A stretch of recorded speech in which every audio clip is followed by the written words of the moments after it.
那党友是什么呢？即一个人的社交圈，当独行侠是很难成大事的。如果背后有势力的支撑，周边有朋友维护，就会更容易成功。无论古今中外都是如此。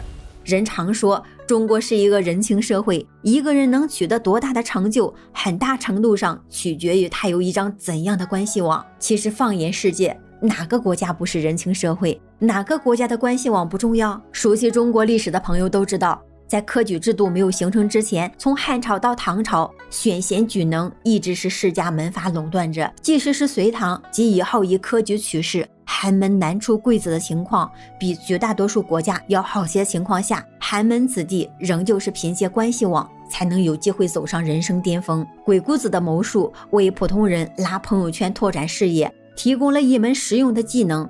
那些有真才实学的人凭借真打实干，就会有可能取得领导同事认可，在小圈子内混出名堂。但是如果想突破小圈子，扩大视野边际，就离不开好口才。那财货又是什么呢？财货既是财富、口才、人才等等。古时候财即是财，是相通的。领导用人办事都需要使用财货，没有钱财，那谁会听他的呢？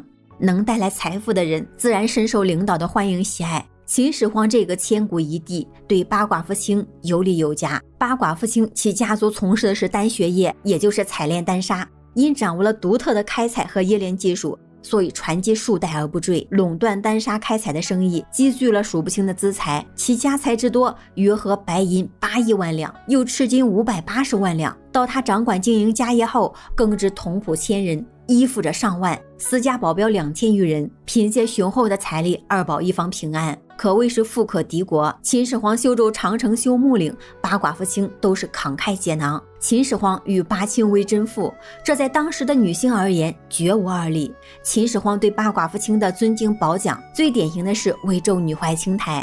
在中国历史上，皇帝为表彰一个女子而纣台纪念是秦始皇的独创，以后还有类似案例。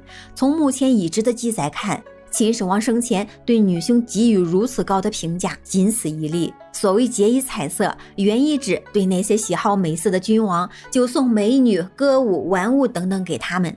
君王收到这些，心里边接纳了你，你也就有游说和被任用的机会。历史上很多大臣都是以此来迎合皇帝的喜好，比如费仲与纣王，蔡京与宋徽宗，和珅与乾隆等等都是。当然，上面这几个都是反面的例子，我们不能学，要取其精华，去其糟粕。我们下一集接着来聊鬼谷子内剑术，使用迎合了领导的真实意图来做到欲出则出，欲入则入，出无间，入无阵，独来独往，莫之能止。而不像朱元璋的功臣被徒履殆尽，哪怕是聪明一世的刘伯温也不能善终。